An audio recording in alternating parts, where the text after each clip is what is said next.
during this broadcast are their own opinions, and they may not be the same as those of their group or other organizations they may be involved with. When I think about those nights in Montreal, all I think about is weed.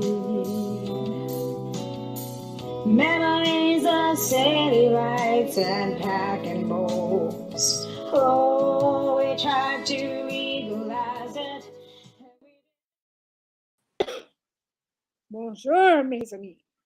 Bonjour, mon ami. Comment ça va? Comment t'appelles-tu? Reporting from the unceded territory of Kanien'kehá:ka, Mohawk territory. Montreal reporting, cannabis report. Oh, yes, we're going to dig up some cannabis news. But I do have some because I had a very interesting week. How are you, Wild Tea, you birthday beauty? Well, we're hailing out of Cranbrook, British Columbia. That's Naha at Acom Nation. It's been a day, just kind of like I said, we're in isolation still for another day. And yeah. Well, we're not allowed to say the C word, but I understand you did get a visit from the vid. But everything is okay with the kid. You see, I'm a bit of a rapper. My grandkids kind of think of me as like a bit of an old gangster rapper. Isn't that funny? Did you see the halftime show? Yes, I didn't catch the whole part of the halftime show because I don't watch football, but it was apparently pretty good for us old gangster rappers. Yeah. First Gen Xers. So we're just kind of waiting on Ted Smith too, because he's going to kind of join us here when God he gets bless him. a little bit. So we can kind of love him so much. Yeah. And then I'm so sad that he has to keep fighting. It just seems so wrong. I mean, this, I just, there he is. Is Ted here? Yes. There he is. Where is that handsome merman? Oh, did I figure that out? There he is. Yeah, He's in. You're in, Cinnamon. Yeah. We can. Holy shit. We're swear? Valentine's Day. Yeah. Otherwise, I'm going to get in a lot of trouble, probably. Ted, I feel like, you're in like some kind of like dramatic series. You know what I mean? Like Yellowstone almost. Like it's like, there's like some good news, and then there's this terrible bad news, and then and then you think it's like it's good again, and it's over with finally, and you don't have to fight so much anymore, and then like you get $6 million whopping fine or something, and then it's like the worst news. It's like it is an ongoing saga, and I'm so sorry that you are still dealing with this. But are you finally like? Do you feel like this court thing is the last news that you have to go through to keep going? How did they come up with that exuberant $6.5 million? Maybe we should tell her. We should introduce Ted to our guest. Oh, I'm sorry. Sorry, merman. I just jumped in. Sorry. Welcome everybody to our show, Canada Connection, and we've got Ted Smith with us this evening. He's the owner of the VCBC in Vancouver, or Victoria, sorry, and it's the oldest compassion club in Canada. I believe he started it in 1998 on the island, and he's the first and only and still surviving compassion club, and that means for patients. We're not talking about these boutiques that are selling legal weed. We're talking about people that need cannabis for medical purposes because of so many other reasons. So this is Ted Smith, and why don't you go ahead and tell us what's been going on, Ted? And he's the sexiest merman alive.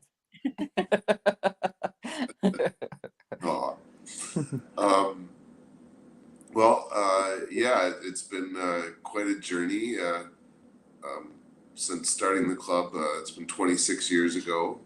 So it's actually 96 that we got going, and I just started the club in a van. I got a pager and made some pamphlets, and had nothing to lose and everything to gain every day that I could help a person to sleep or eat or avoid a seizure or fight cancer or whatever it was they needed the medicine for.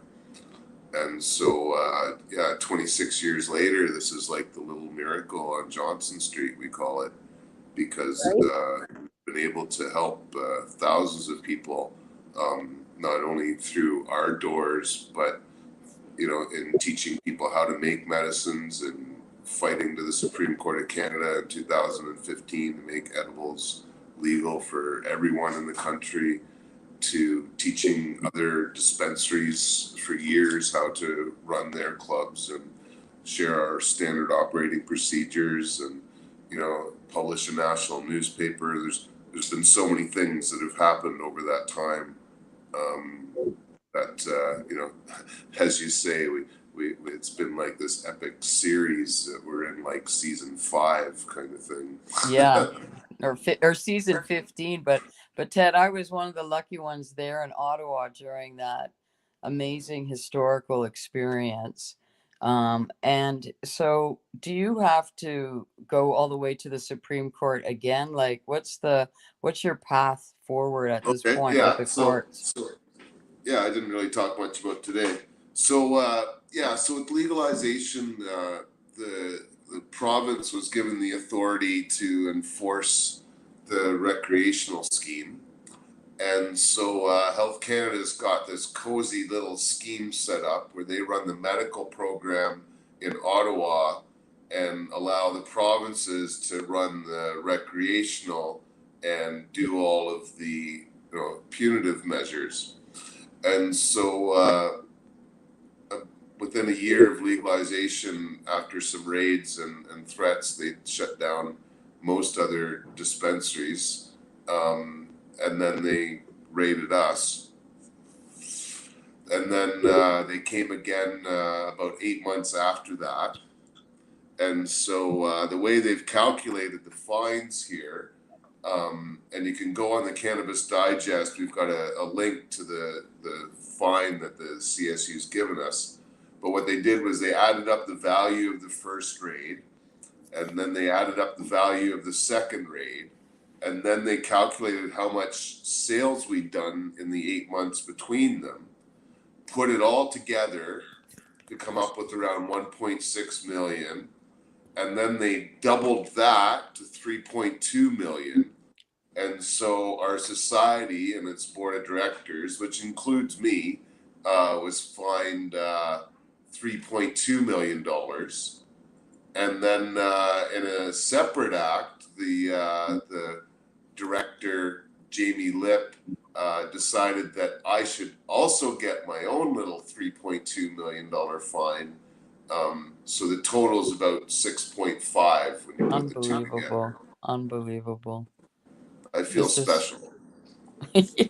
I've never heard something so utterly atrocious. Like, to be fair, like Unbelievable. It just doesn't seem real.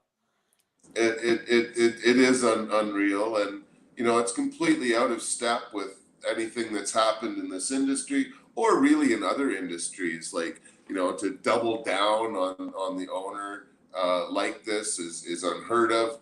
The size of the fine is much larger than many other cases where companies have been criminally negligent and there's been death and environmental disaster and whatever, and right? they're walking away with that. And $10 here I've done nothing million. but help sick people, and they're coming down with this heavy hammer. It's like, Yeah, Wow. that Wow. like I said, we've got a coal mine out here that got $11 million for putting selenium into the water, and they're going to charge you 6.5. Like, that's right? what harm have you done? And that's the thing. Like, when you look at this whole big picture, you have to look at the harm in it. And there's been absolutely no harm. There's no victim. There's no crime. There's no victim for this crime that they're supposedly. All you've been doing is helping people. Educating people, giving them the medication they need, the dosing that they need, educating. Most and foremost, right? Because that's the main thing that goes along with even supply is the education that goes along with it. You've heard, like, there's no harm in this, and What that's why. do you think their logic is, Ted? Like do your lawyers think that this is just like, it just seems insane that they would give you this kind of fine?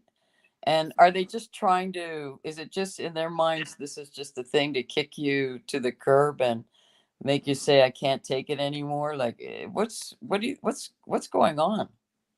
Well, I've been talking with the lawyers about the fight instead of asking their opinion, honestly. So, Right. from what I've been able to understand, through the media, because they've been the ones that have been, asking questions of the Solicitor General's office here. It really does sound like this is all messaging to the legal industry that they are, coming down with a heavy hand on people that are defying the law, and they want to have a, clear deterrent to people that are. Pardon? Do you think this is coming from the legal industry? Do you think there's pressure on the government by the legal industry to shut small organizations like yourself down? Like, do you think that they're actually that's the only pressure on us? right? There is no I other mean, pressure do on they us. Like, do they not think there's doctors in the medical community are referring people here, right? Right. Yeah. The opioid, right? They don't think there's any room for any medical community-based model. There's no room for that. Like, since Okay, when did you understand we're a legalization say there nonprofit, was right? Yeah. You understand? So we keep our prices really low so our members can live longer. Yeah. So Yeah. they don't like that. They don't like the fact that you're not charging taxes and you're charging less than they are. Right? Yeah, they don't want cheap medicine out there that people can afford. They don't want people making their own simple medicines like, we can. Like, that goes against everything Wall Street's trying to create. So I just can't believe yeah, that. it's all about the money. It's all about the money. Yeah. So then it's not about the safety of our. Yeah, is this last fight really about to have a model like that? We gotta have fucking one model that's patient based, that's compassionate, as you are really, I think, the only, compassionate club left. Maybe there's a couple more, but there needs to be at least a model like that, and also that gives, honor and respect to the history. It's unbelievable. There's two kind of pillars of our constitutional challenge here, based on the security of the person section. One of them is the THC limits that the government put on medical cannabis right after the Smith decision. The 10 milligram limit is just ridiculous. So we've got to strike that down. That's kind of like stage 2 of that one. And in a way, another thing that's come up in Allard and in our case and others is access. We need medical cannabis storefronts.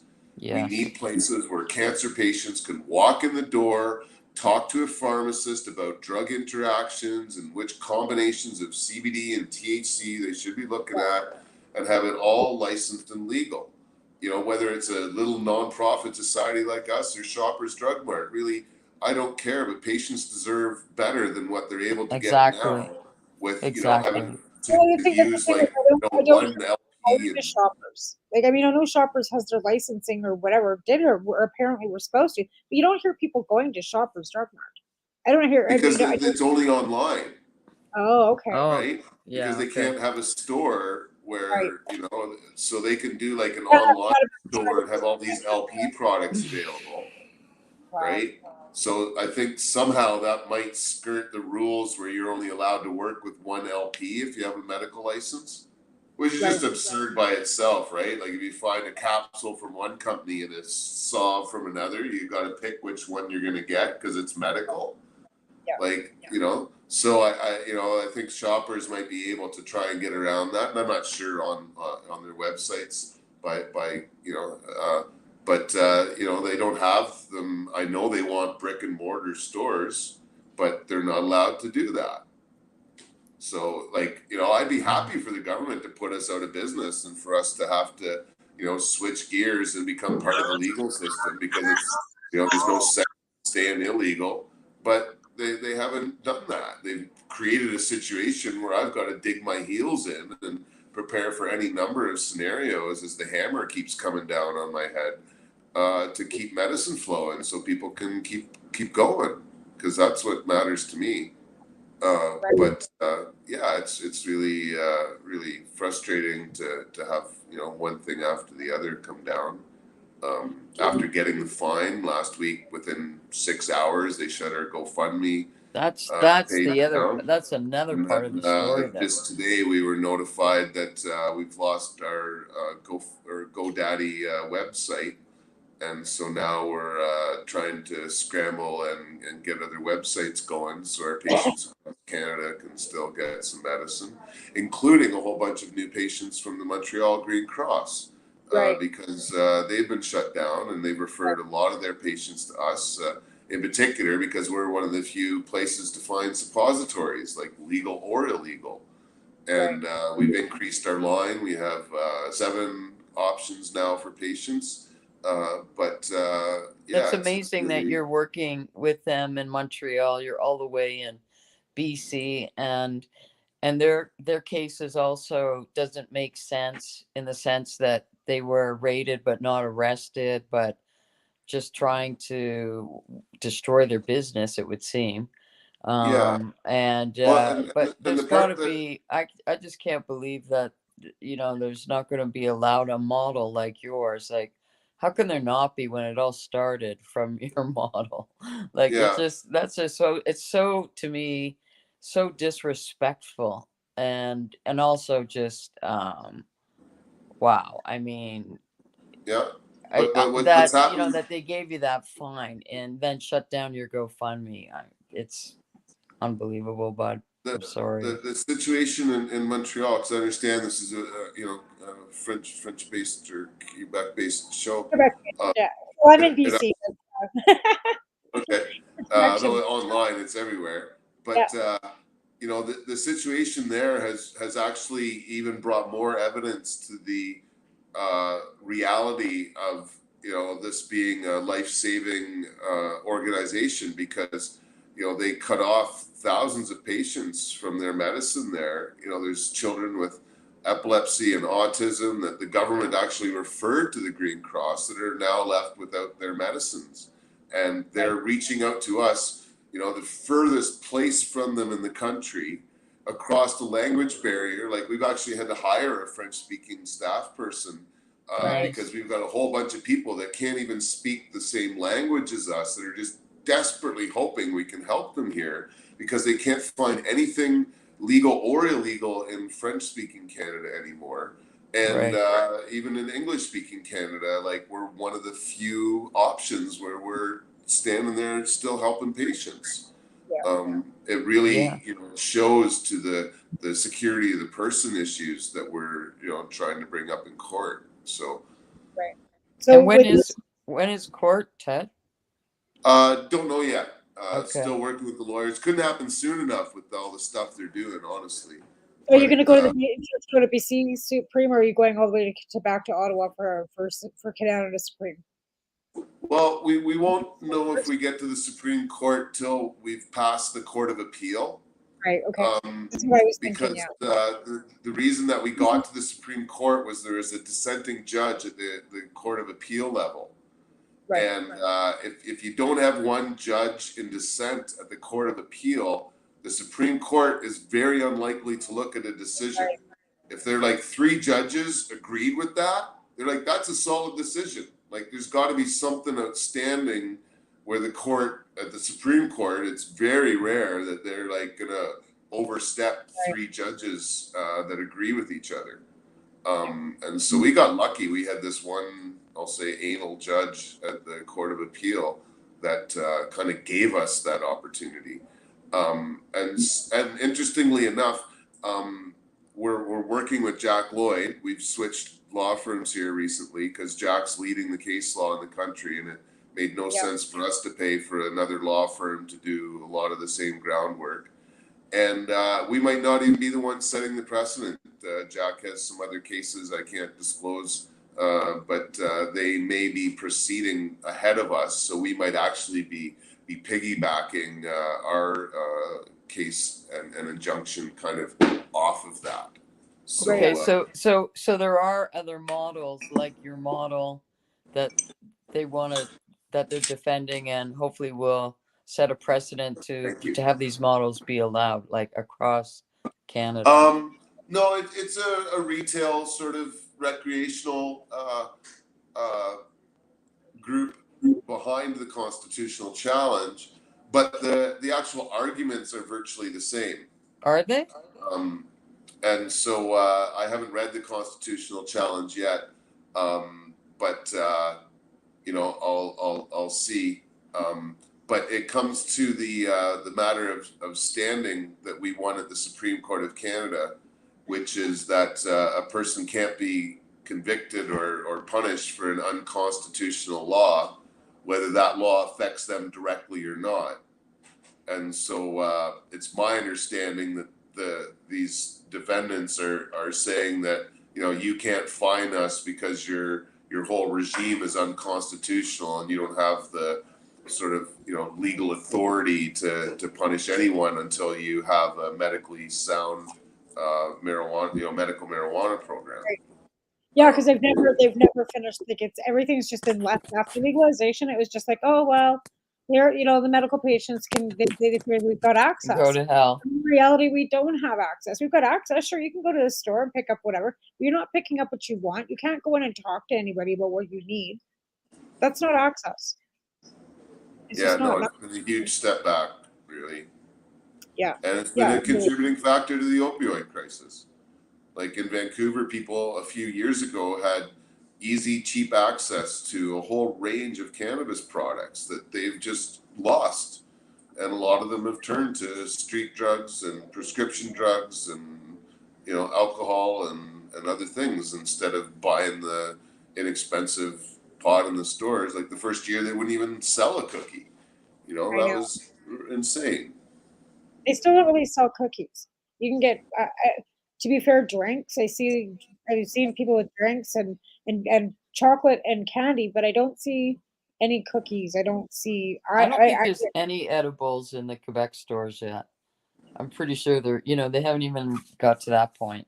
And they're so behind here. In Quebec, you can't even grow the 4 plants, right? Like there's no, it's terrible. For yourself, even if you're medical. Like, well, I think if you're medical, you can grow in Quebec, but if you're like recreational, the 4 plants, you're not allowed to grow even in Quebec. And there's some like the housing and stuff too. Not allowed to smoke in it. Not allowed to smoke on the streets. Like it became worse for people. Legalization in that way in Quebec. Last, like the whole advertising but I mean that's to be fair. Like advertising got everybody like anybody that was writing, anybody that was doing any magazine work, anybody that was doing any of that, we basically were left without jobs too because can't advertise for anything. Can't be appealing to children. Oh, it shut down all the cups that were happening. And I guess, COVID finished off whatever they didn't. But there was a lot of conventions and things that were being sponsored that got shut down because lack of sponsorship. Yeah, I did the Kootenai Cup 2 years in a row, but after because of COVID as well. But even what last year we were thinking you could do, capable of 50 people outside in the backyard, which is all we were anyway. You could have easily done 50 people outside last summer for a cup, but there was just absolutely nobody. There's no seed companies left anymore. There's no sure there's papers, but all the papers are in the legal stores, like right down to Gizays that were even the Shotterizer guys, they're all in the stores and stuff now too. They've all flipped over to become part of the legal market, right? And that's left legacy market just really going, okay, thanks. That's right. Ted, how can the community really help you right now, with the GoFundMe problem? Are people giving funds directly to you? What's the best way for people to help? What do you need the community to do to get behind you right now? What's needed the most? Well, thank you. We're not going to try another third-party kind of fundraising site again. No. So at this point, we're either getting people to write checks directly to Jack Lloyd Law Corporation or send an e-transfer to SaveTheVCBC at Gmail. So that cuts out all the third-party folks, and hopefully will work just about as well. And can you get these fines thrown out? Is that one of the things that the lawyer will do? I mean, well, that's what the constitutional challenge is about. Yeah. Okay. That's the goal. Yeah. Yeah, that's just We've got comments from JR. You can get cookies in BC, but I think that's Indigenous bloom, which is like you can get some, it's usually on the reserves, right? Still, we've got a reserve here in Kelowna, and you've got and Loretta, you were out at Oka too. Like the reserves and stuff are running a medical based kind of market, right? Except like so it's based off your model, but if you're not close to any of these places, you don't have the access. We've got one here, but it's still like, out in the middle of nowhere. It's not like it's accessible to people that don't drive, or there's no, transit. Like it's just, you know what I mean? I don't BC. think any model is really quite the same as what Ted's legacy is, because while they're definitely better than the government model, like being out at Oka for sure, and they are working on definitely doing community-based events and thinking more in those along those lines. But in reality, medical, really actually caring about someone's health and trying to do harm reduction or to extend their lifetime, like, is something very different, that needs to be considered sacred, but it's like almost like been forgotten or something. Yeah. It's been trashed, which is just such a disgrace.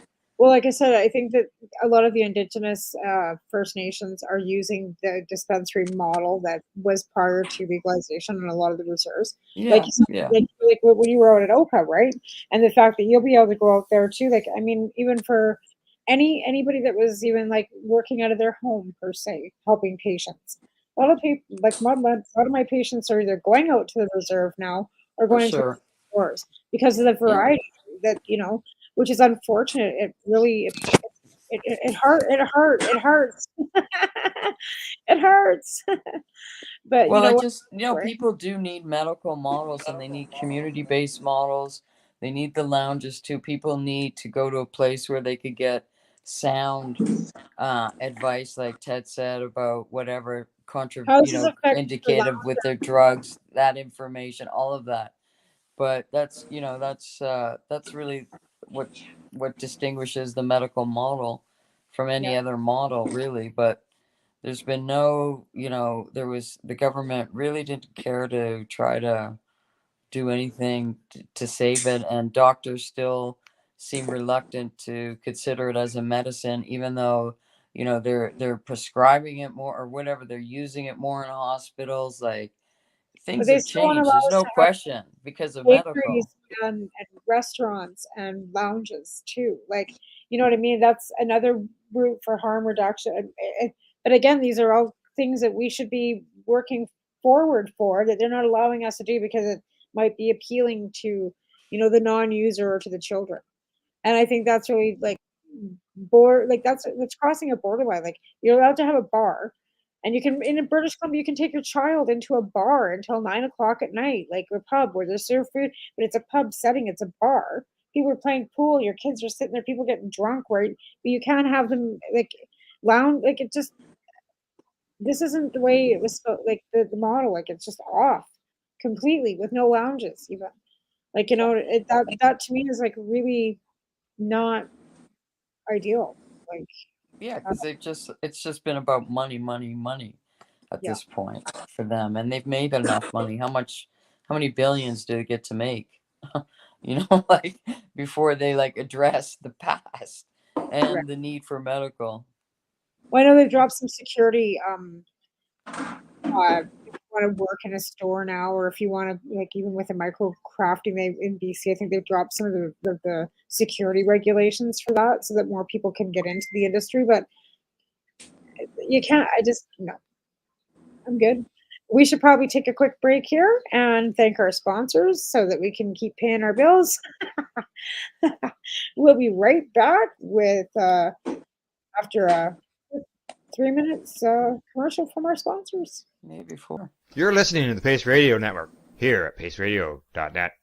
At Legacy 420, we believe in being different. Experience the difference of quality control. Our labs provide tested formulations for all of our products. Experience the difference in trust. Our customers can trust that we are following up-to-date COVID precautions for their safety. Experience the difference in accessibility. We're open 7 days a week. Please visit our website, legacy420.com, or contact us for curbside pickup as well as nationwide mail order shipping. Legacy 420 values overall wellness. Come and experience the difference of Legacy 420.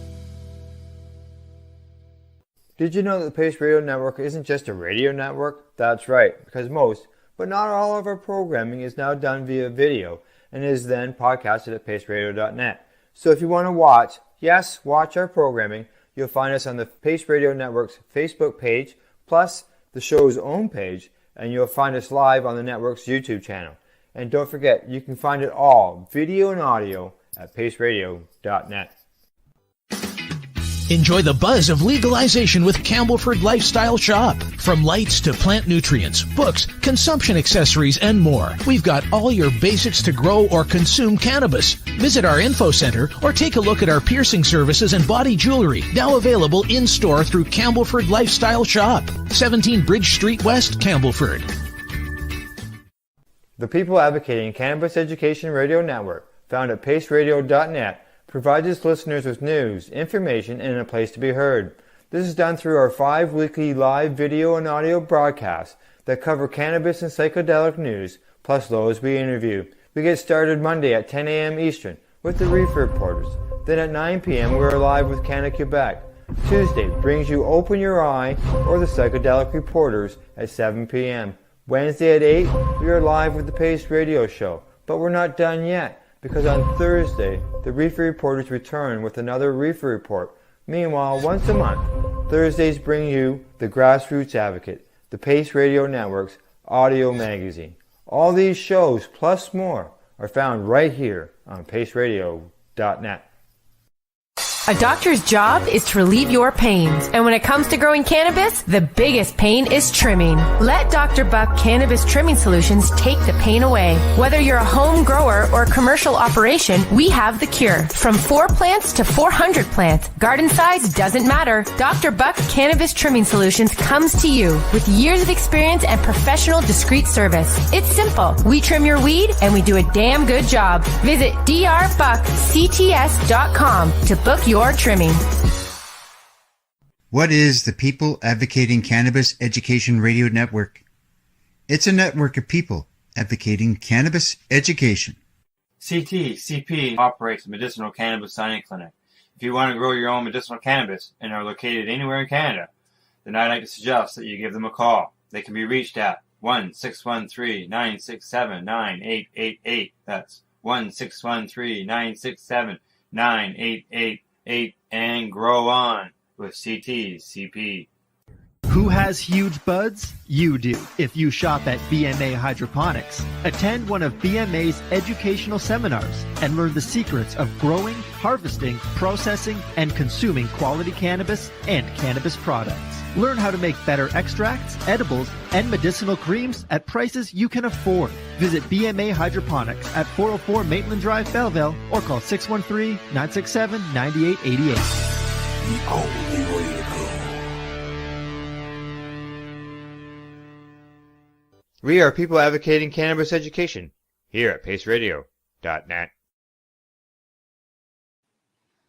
All right, we're finally back. It just seems like it takes forever. It's like, wow.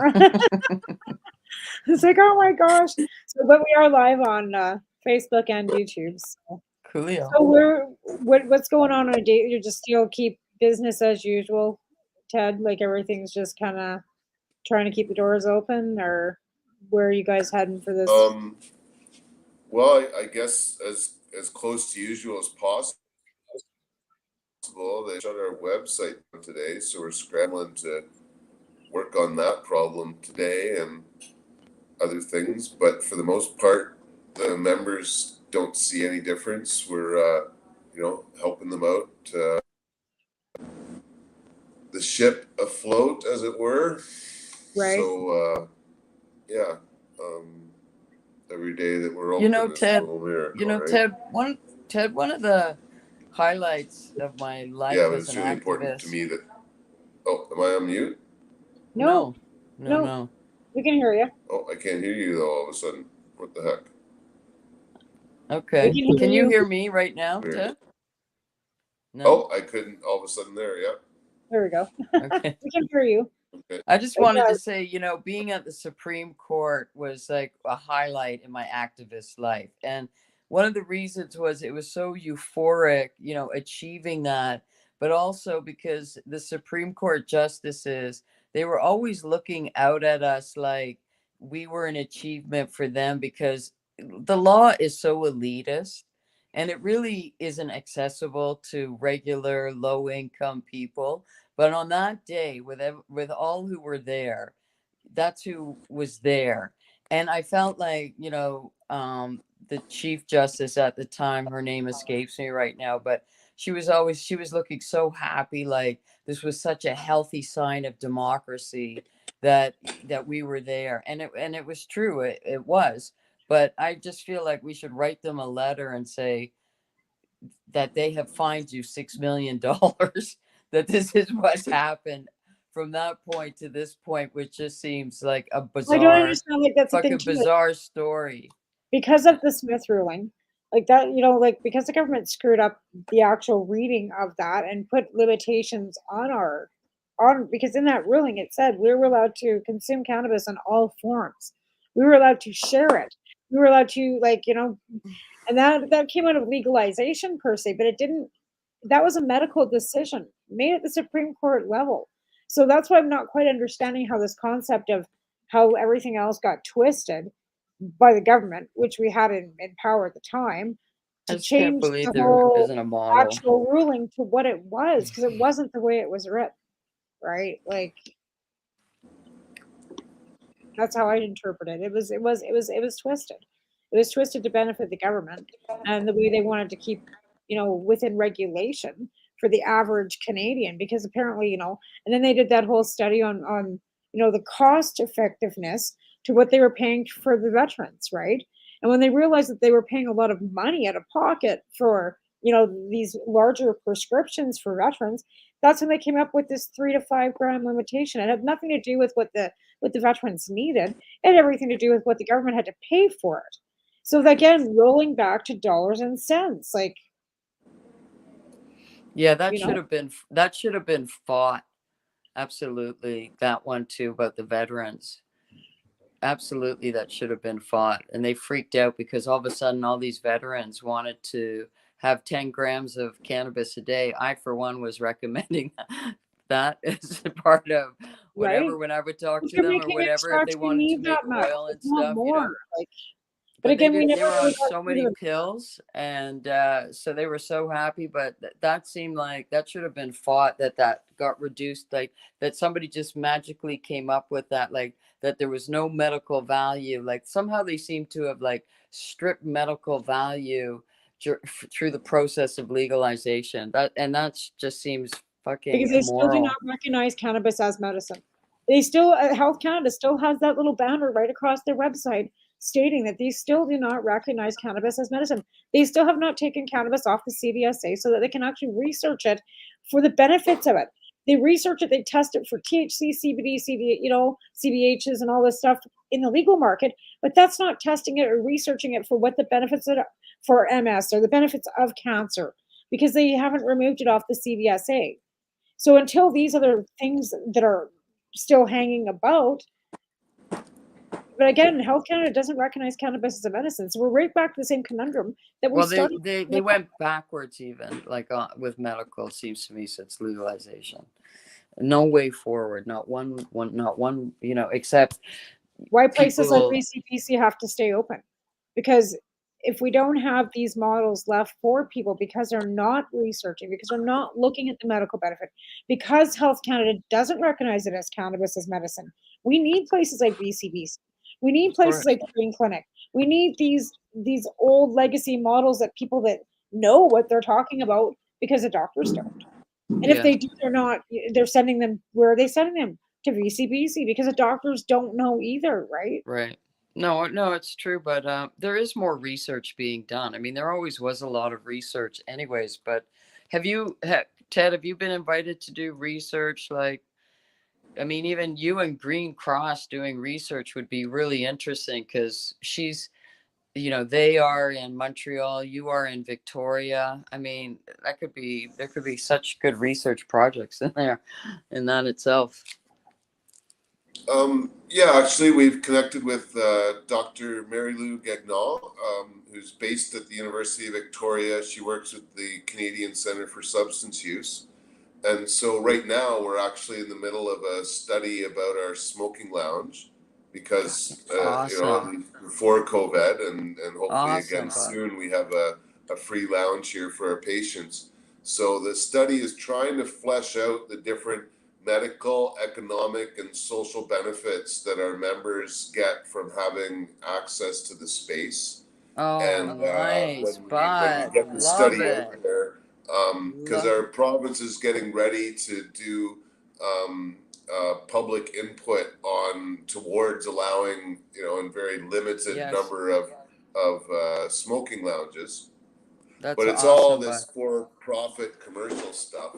Yeah, I know. And I know. so, Like once again, they'll take from the medical community and then warp it into their own profit model. And that's what I feel like I want to write to the Supremes, as I call them, the Supremes. I feel like writing the Supremes, like, how did this happen?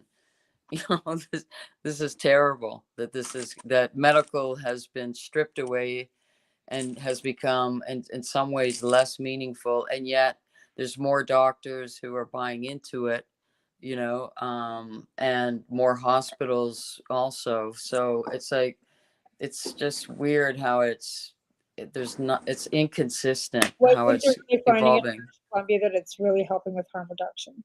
Like, Oh, fuck really, like, yes. Mom Stop the Harm, I think, are really, noticing too that, even with the substitution programs that are running, it's very helpful, right? Like, But they need more access, obviously, and I think that should be definitely done through the medical model, harm reduction programs that provide real access to various cannabis products for people who want to not use or trying to use less chemicals and are you finding that people are coming in more regularly for edibles, or are they still coming in for topical? Like, what is it? It's just the same. Good, new trends or any anything like you said, there's suppository, there's nobody making. So are more patients coming in with suppository needs, or have they changed more edible needs? Well, if I'll get to that, but I would like to finish what I was talking about the study there, because when the study comes out, what we want to focus on is on how patients have various improved health outputs and their outcomes from having access to a free space where they feel safe and have other patients around them. And so what we want to push for with our study is both as facilities in hospitals, old age homes, and long-term care facilities, where patients can have a place on site where they don't have to pay money and are surrounded by a bunch of other strangers in a commercial setting where they're being pressured into spending money, and have that be something that hopefully we're working with this one long-term healthcare facility that with the nurses and we haven't really breached the discussion, but there's a lot of their patients that are members that are using joints, and they're getting in their wheelchairs and smoking joints outside in the middle of winter and stuff. So I'm really hoping that as this study comes out, that they'll see the importance of having a facility on That's their site. amazing, Ted. Amazing. And then we can kind of model that more. Yeah, When amazing. you're asking Amazing. about the products and stuff, we're seeing more of our members or more people joining our club looking for the alternatives than for smoking herb. We don't keep statistics exactly, but we've got more and more sales in RSO and chocolate bars and capsules and Yeah, but sobs and people are, like, you eat it know, and want to consume it like as an edible. Like even when I'm talking to people here, it's like, oh, we eat it. We'll pop a couple candies or and sit and watch a movie and stuff. They don't smoke because a lot of people quit smoking tobacco, cigarettes, and stuff too. So they just don't smoke anymore.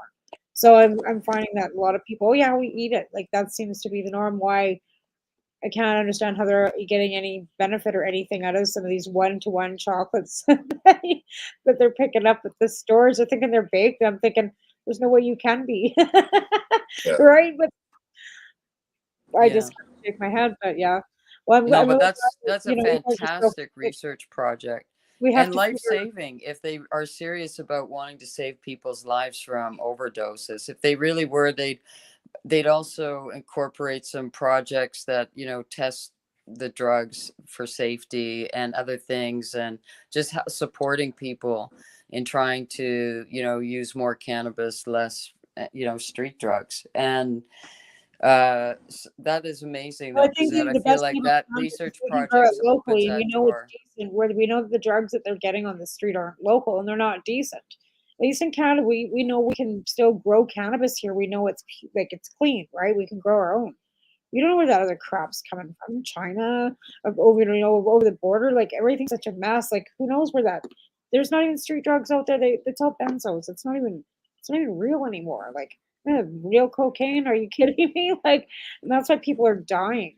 Yeah, So they no, really that's need true. to, like at least with cannabis, that there's not a lot you can fuck up with that shit. Like No, there's that's so really very true. But also about lounges, Ted.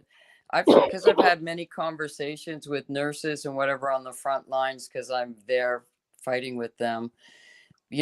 I'm having like conversations too about lounges in hospitals for them. You know what I mean? Like places for them because they're dealing with so much PTSD and they're dealing with, so much stress. Like I think it's, lots of good changes come after plagues and pandemics. And I think it's definitely a good time to push for it. But that research project, your project, that's going to open the door for a lot of that. And that's really amazing. So I that think somehow, if lounges we are can keep super important. promoting that, that'd be awesome to keep hearing about where I think where support that's groups, at. like that's one thing we don't have. Like you can't go to an MS support group with a bunch of other people with MS and say, "Well, I use cannabis." They're all looking at like what?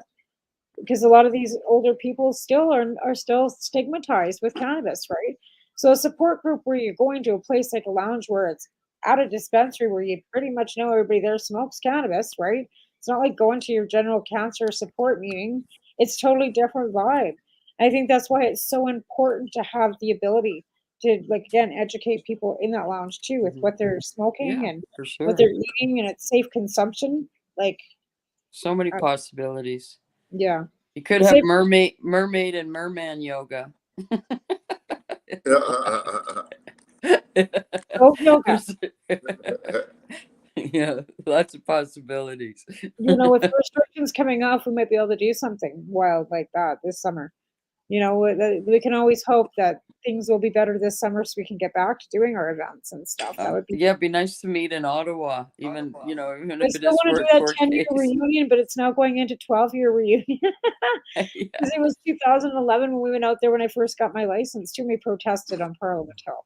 And we haven't been able to go back for that either because of things that are out of our control. And that's the unfortunate thing is none of us have control over any of this. So we just have to ride the wave. Oh yeah, and it's been As wavy best lately. It's been a big tsunami this past no, week. But anyways, um, right? Ted, It is what it you're a is. rock star, Ted. Only rock stars get sued for $6 million. Okay, you're a Feel rock special. star. You're right. I don't, yeah. I guess that's one way of looking at it. Yeah. It must be pretty important for them to try and see somebody. I still just can't believe that that's just, it just seems No, so no, this is exuberantly why. ridiculous. Like, who in their, like I said, where they come up with these numbers is just like, okay, randomly pull it out of a hat. Okay, 3.5 here, 3.5 there, another half and a half. Yeah, okay, that sounds good. I wish we could have a concert, Ted. Some kind of a concert in the summer or something, like some kind of like, Well, since we'll you're a see. rock star, there should be a concert. I think. I feel like there should be a concert. So we have to keep talking about that. And I don't know, I hope maybe a celebrity be watching and they can, help be Well, I supportive, hate to but say it, but also because of support the all this concert. hubbub that is going on, that's why they're looking at all the websites, all the funding, everywhere that money's coming from. It's being looked over with a fine tooth comb. Let's face it, being put in the position that Canada's been put in right now, anybody that's getting an e-transfer over the amount of probably $500 is going to get flagged. And that's just because we got fellow people out there collecting money that's not really legitimate money. And it's unfortunate. It's like the old bad apple, right? But then again, now Ted's fucking GoFundMe's down. Yeah, but Right? He didn't do anything. seems Again, like another a crazy link. harmless entity out there being following the repercussions. And again, I can't understand why they're even looking at this, because it's Like, harmless. is that because like somebody reports you, Ted? Like when that happens, like does somebody report you and that's why your accounts get frozen? Is that usually what happens, or do you know? I'm just curious.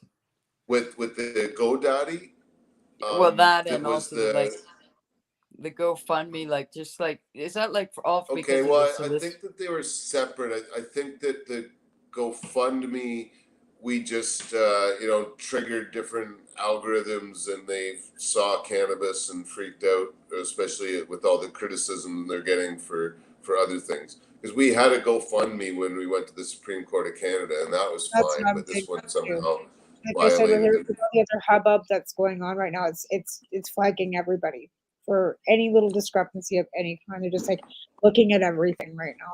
That's just. Yeah, so I don't think that was directed by the CSU, whereas the email that we got from GoDaddy, it's very clear that they shut down our website because of an investigation that the Solicitor General's office is conducting.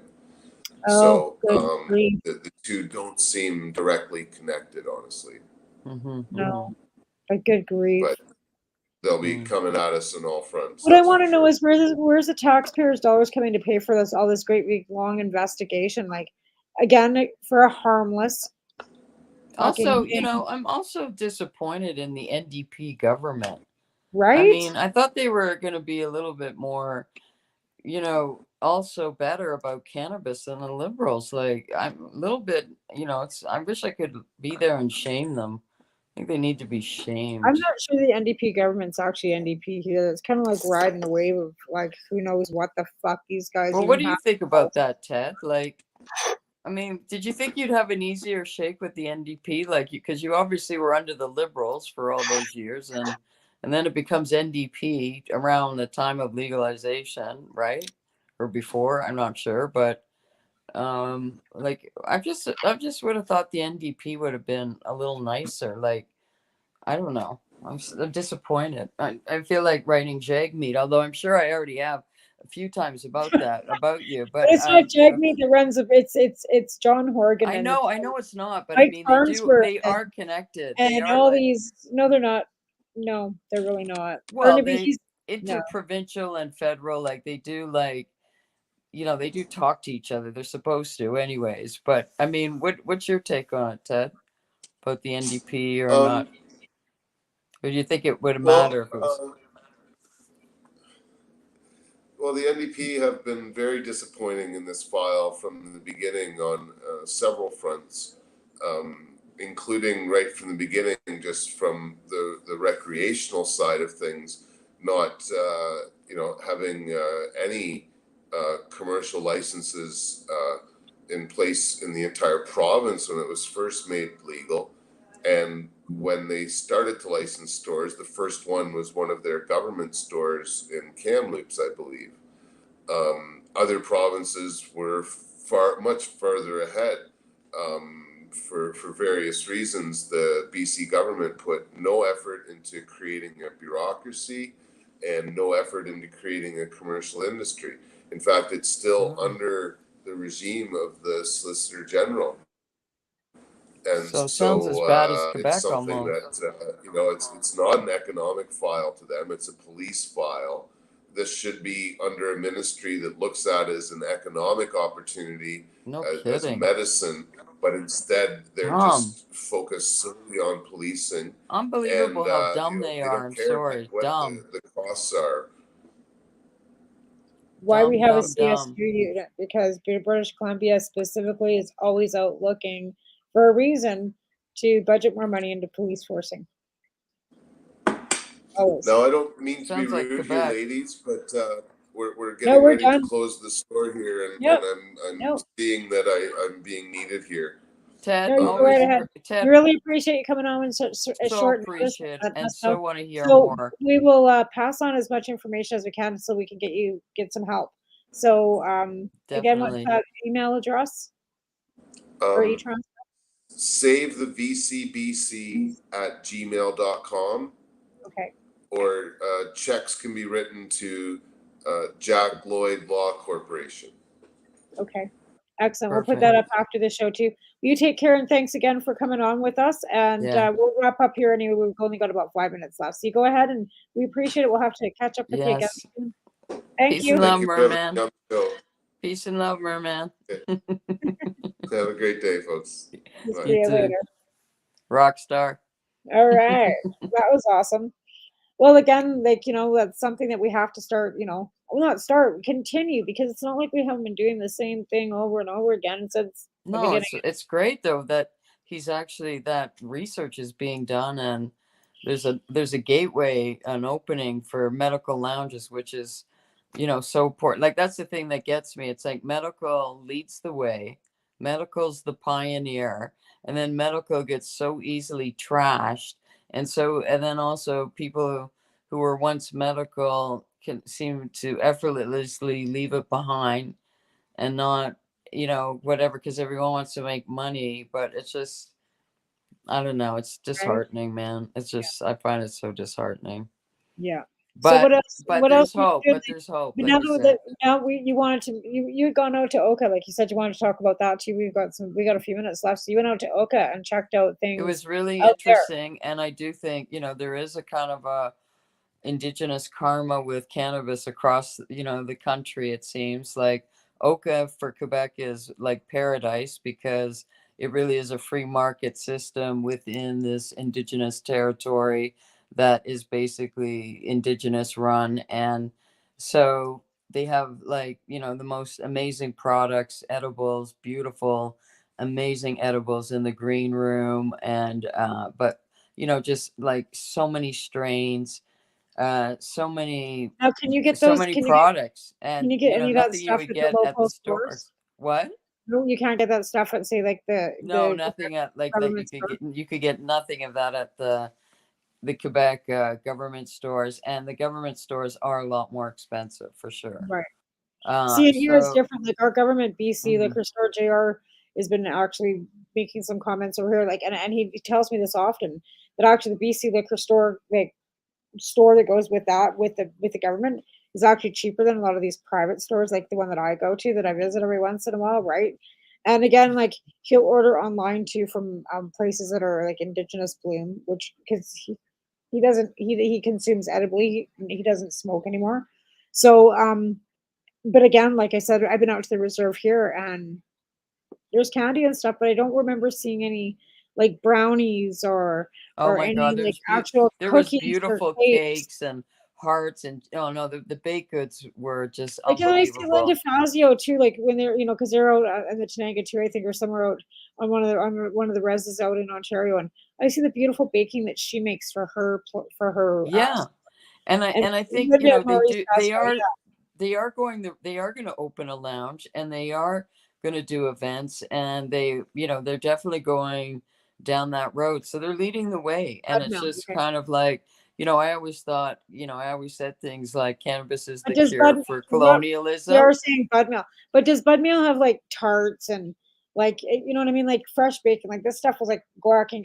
Like I'm talking, like I want to do like a bakery, like like Barb's Bakery, You like should look where you on my walk in page. every day and they got fresh tarts and No, fresh I scones. took some pictures, But I don't and want frozen. I beautiful want fresh. cakes. I seen They that. did a Like, funny Walmart cake, It was hilarious. Like, and a Rasta cake. They had so many, and they had so many creme de bleu. Like, they just had so many baked goods. It was crazy, and they were so No delicious. fresh. Okay. And Yeah, then like, I mean, you know also, what? Like, that's what has always been my dream, is like an infused bistro where you go in, you get fresh bread and fresh soups, and like, but you're using like cannabis greens and salad, like instead of lettuce, but you're mixing like hmm cannabis green leaves and with your lettuce, yeah.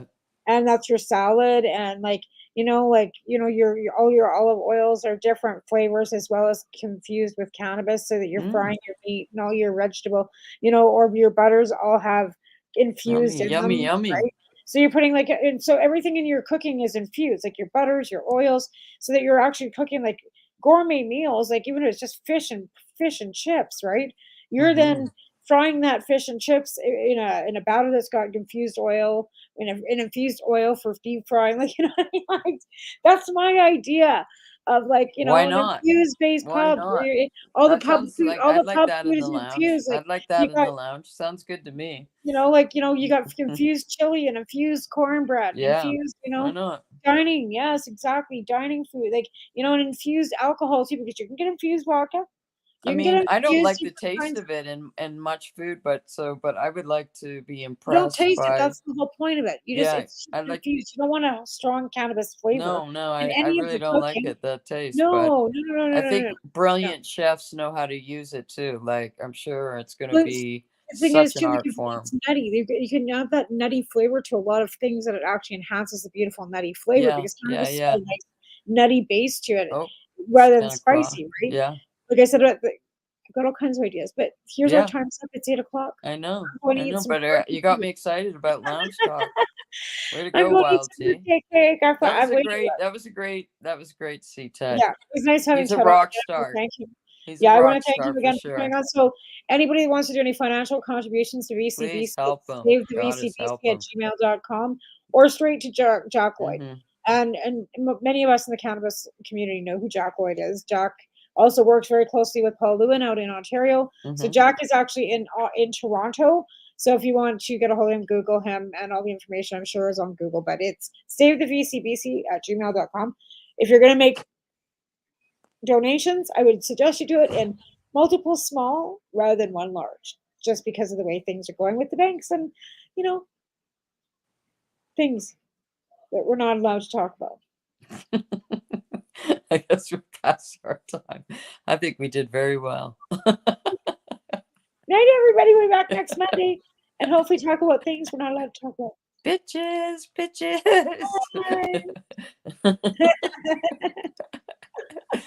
Okay, I'll see you in Messenger. Okay, it sounds like I'll phone you when I'm done. I gotta figure out what the heck I'm doing here. I gotta end the show. How do I do that now? I gotta find the settings. Good grief. Good night, everybody. Thanks for putting up with our shenanigans. The opinions of the individuals during this broadcast are their own and may not be the opinions of their group or other organizations they may be involved with. You're listening to the Pace Radio Network here at paceradio.net.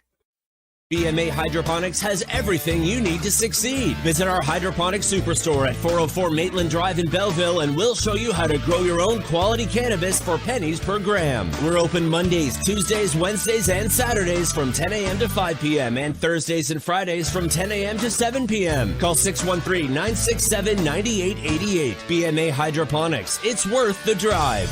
The only way to go. At Legacy 420, we believe in being different. Experience the difference of quality control. Our labs provide tested formulations for all of our products. Experience the difference in trust. Our customers can trust that we are following up-to-date COVID precautions for their safety. Experience the difference in accessibility. We're open 7 days a week. Please visit our website, legacy420.com, or contact us for curbside pickup as well as nationwide mail order shipping. Legacy 420 values overall wellness. Come and experience the difference of Legacy 420.